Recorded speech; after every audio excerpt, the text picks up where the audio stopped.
Hello, welcome back to another Football Manager Experiments video with me, DJMFM. I hope you're all doing really well. In today's experiment, we're going to be seeing, as you'll be able to tell from the screen here, how Emmanuel Emenike is going to be doing on his potential latest loan move to West Ham. The deal looks like it is going to be completed, subject to necessary paperwork. He's currently on loan at another club, which is causing the issue with Fenerbahce trying to organise the paperwork for it. But as I said, it looks pretty certain that Emenike is going to be coming to West Ham, only on loan until the end of the season. So the experiment that we're doing today is not going to last very long. It's just going to be the one season, kind of like Adebayor's one yesterday, or a couple of days ago rather, that we did.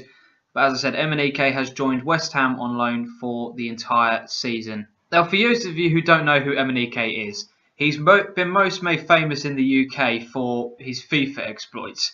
Now, on FIFA 2 or 3 years ago, if you had this striker up front, you were just guaranteed goals. He was absolutely class. His acceleration, his pace, his overall physical attributes just made him an absolute beast on FIFA and was well known in the FIFA community. In terms of his real life aspects, you'll be able to see from here, he's the ultimate poacher. He's got really good pace, really good awareness, good finishing, good first touch.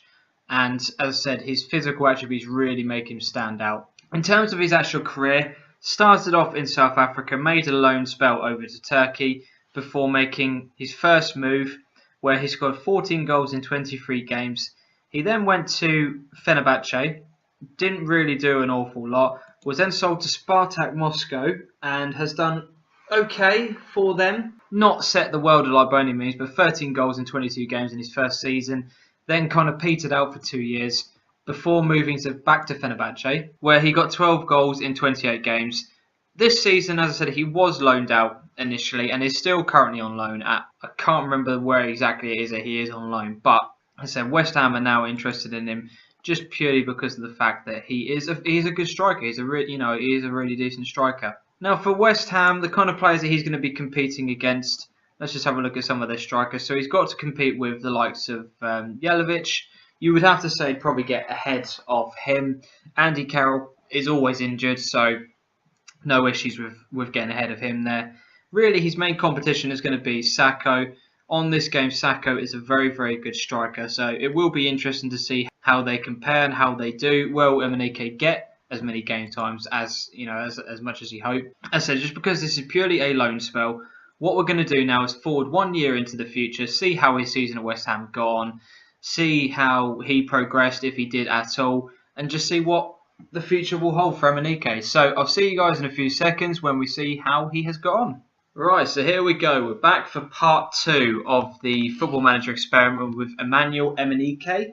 It's fair to say that from the bottom stats here, it hasn't gone according to plan for Emenike. If we have a look at his actual official stats then, in the Premier League, he has only scored 3 goals in 9 games, 3 also substitute appearances.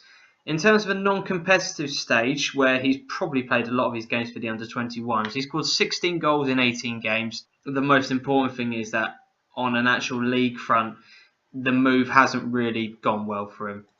In terms of the actual West Ham squad then, let's have a look to see who has been getting the majority of the games. So Valencia has actually been used as a striker for the majority of this save. Andy Carroll hasn't played very many games.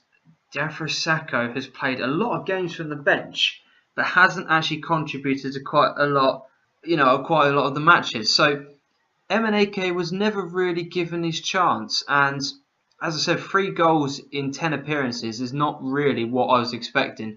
I thought he might get a bit more game time than that. That's quite disappointing to see. In terms of West Ham's actual season then, if we have a look at that, they got through to the Europa League playoff, where unfortunately lost 2-1 to Sampdoria. In terms of the Capital One Cup, they got knocked out in the 3rd round of the Capital One Cup, knocked out the 4th round of the FA Cup. And in terms of the Premier League, they finished in 13th position, so not a great season for West Ham overall, and not a great season for Emenike. I'm quite disappointed with this. I'm a massive fan of his, but just because of the history that I've had with playing FIFA and with Football Manager, he has been one of those players that you always had to try and sign, but he was very expensive, and if you got him, he was amazing. But In recent years, it hasn't gone quite to plan for Emenike, and as I said, especially in this save, he hasn't done particularly well. He's going to be finishing his loan spell now with West Ham, so it's going to be expiring within the next few days, so he won't be returning to West Ham. But what I want to know in the comment section, and if you follow me on Twitter as well, just want some feedback onto how you feel Emenike is going to do for West Ham in real life. Obviously, he's only going potentially from January to May, so there won't be as big of a time period for him to get used to the Premier League. But if he does sign for West Ham fans or any football fans around the world, do you feel that Emenike is going to do well for West Ham? What kind of an impact is he going to have? Is he going to be a flop? Let me know some of your thoughts, as I said, either in the comment section or follow me on Twitter and let me know via that. Thank you very much for watching another FM experiment. As I said, it's me, DJM FM here, and until next time, adios.